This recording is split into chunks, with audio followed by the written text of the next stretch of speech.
My name's Matt. This is Craig. We work for the Brevard County Fire Department. We're with fire prevention. We're fire inspectors.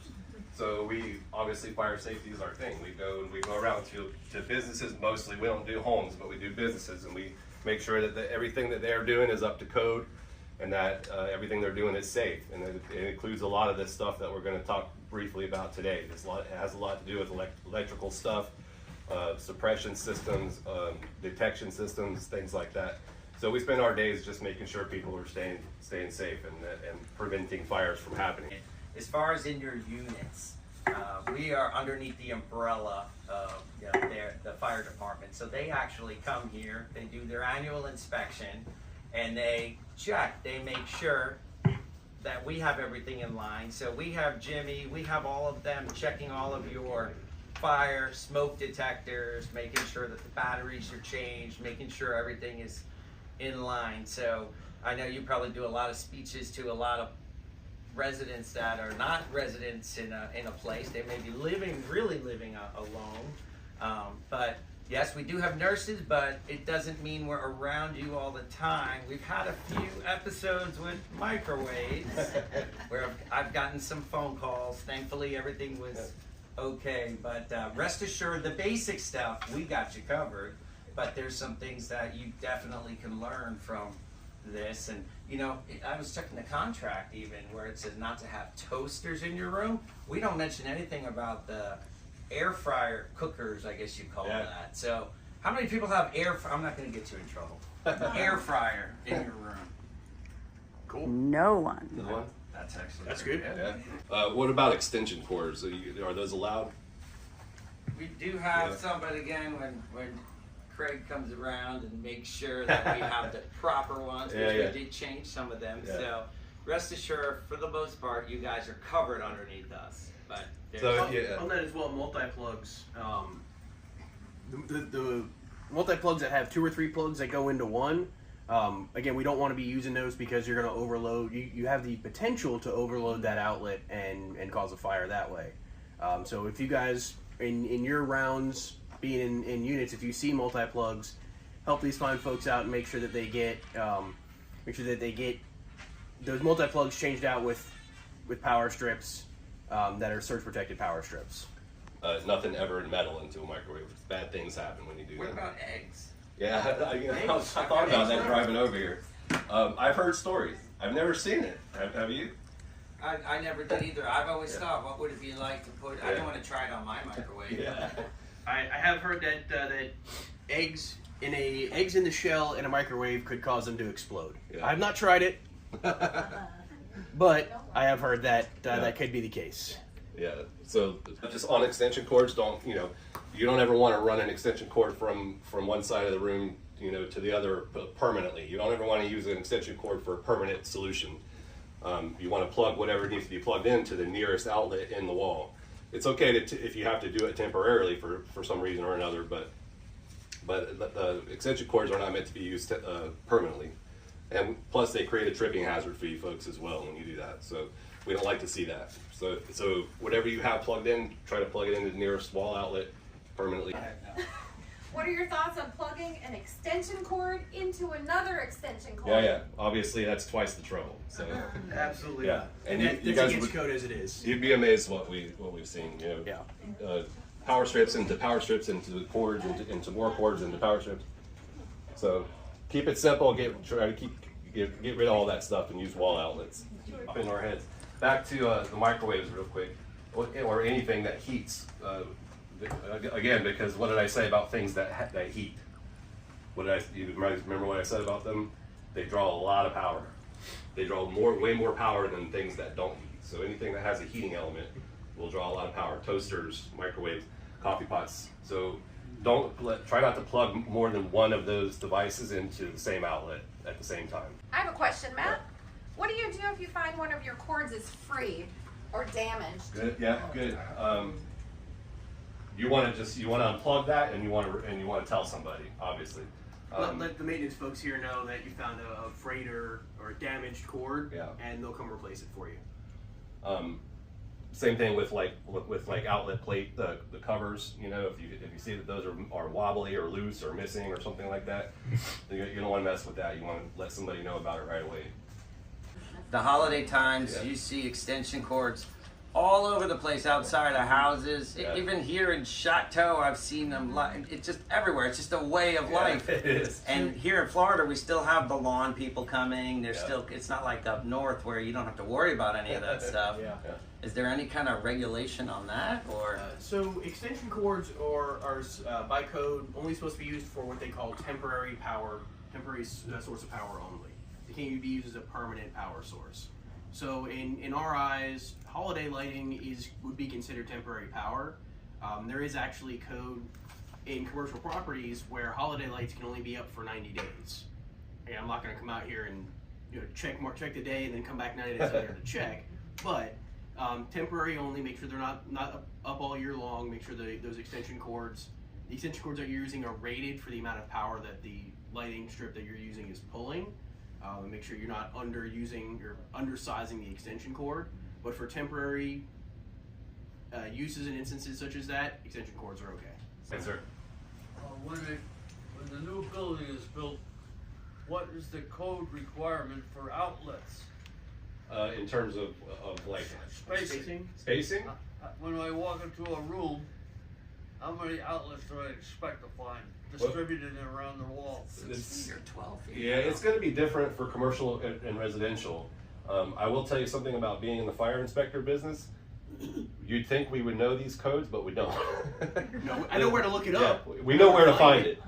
But I don't know that off the top of my The head. Florida Fire Prevention Code is a book about that thick, and you could do this job for 30 years and never memorize it. So I don't really know the answer to that question, but I know that it's going to be a lot stricter for commercial properties probably than it is for residential. And for assisted living, it'll be even more stricter. Yeah. So you guys will be protected because none of these blueprints will be approved by the county because, of course, the fire marshal, everybody goes through it with a comb to make sure it's being done the right way. We have a whole separate division for new construction when there's a new construction project.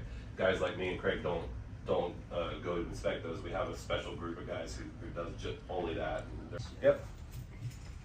Why is it when you plug something in or take it out of a wall outlet, it has a big blue spark? Is that bad? It's not bad. It's Okay. perfectly normal. Yeah. As soon as it makes contact, if the contact isn't perfectly square and equal, it'll jump. You know. That's the electricity jumping from the outlet, from where the power's coming to the outlet to whatever cord you're plugging in. Sometimes if you don't put it in quick enough or take it out fast enough, the electricity will jump right across there, and that's the blue flash that you'll see. Yeah. I had a big one last night. I'm like, I should ask. It's perfectly normal. And the good thing to keep in mind is these things there's at this point there's so many safety standards in place. It's real hard. It's not like it was back in the the 50s when things weren't protected as well as they are now. But the safety standards are just over the top these days. Yeah, if I see outlets. Yeah. Back in the day, you could put a hairdryer in the bathtub and kill yourself. That old scene from the movie, And where now, somebody even drops if a you toaster. try, You can't do that. With hair dryers here. but it's still. And even- ironing. Well, who checks those? Well, it's again, the building department, they go over all the blueprints before a new building is built, and they make sure all of them are sighted. They'll look to see 6 feet away from a sink, there's an outlet. These all have to be part of the, have you ever seen those outlets where there's a button that you hit the reset? And just because you don't see an outlet with the reset button by your sink, for instance, that doesn't mean there's not one in 2 doors down, 2 Or in the rooms garage. down, and Or it's the on a garage. chain. So they'll all go out. So it's not, oh my God, I don't have an outlet that could protect me. Oh no. And what is a GFI outlet? That's, you've seen it with the little buttons. The button on it. The buttons on there. Yeah. And It's called a ground fault circuit interrupter. Yeah. What was it? Ground fault circuit interrupter, and what We it don't does have is them in our rooms here. well, you'd be shocked because you do. Yeah, no pun intended. You do, and it doesn't necessarily mean, like I said, if you don't see that button there, it is tied to another one somewhere else in the building that, because we don't want you to get electrocuted with the sink if you had something, a curling iron. I know you have beautiful hair, or some of these other things, and it will. Sometimes those GFIs can even be on the circuit breaker panel that's in the hallway. Sir? I was a home inspector for 20 years up in Maryland Oh, yeah? before I came down here. For the building department? A private company. Okay. But the most common thing one of the most common things we found was a faulty GFI. Yeah. Mhm. Yeah. Yeah, because We always test it with a button. Yeah. Yeah, because you never know if the construction guys did it right or wired them up right. And as safe as things are now, we also know that things tend to be cheaper than they used to be. Anyone here who either uses oxygen or not? I mean, probably not, huh? Do you? So we're all obviously are aware of the safety precautions that need to be taken with oxygen, right? We don't ever want to wear that oxygen any close to a really significant heat source or any source of open flame. And there should absolutely be no open flame whatsoever in the apartment if you're using oxygen. Questions? Go ahead. On here it says that if you have a fire in the microwave, keep the door closed, Yeah. turn the oven off or unplug it. Yes.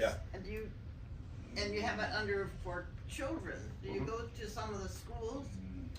I haven't been to a school personally for long like that. Have you? I've been to a couple of schools. Yeah, we'll do, most of the time, our department does go to schools and they'll do fire safety talks. Our positions don't really do much of that. We're super busy.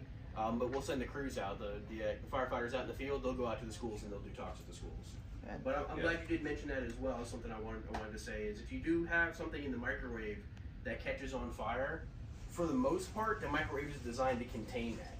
So keep the door closed, unplug it, turn it off, and let somebody here know that you have a fire in the microwave. But for the most part, even if it smokes quite a bit, that fire will stay contained in the microwave. Whatever piece of food item is burning will burn itself out. It'll snuff itself out with lack of oxygen.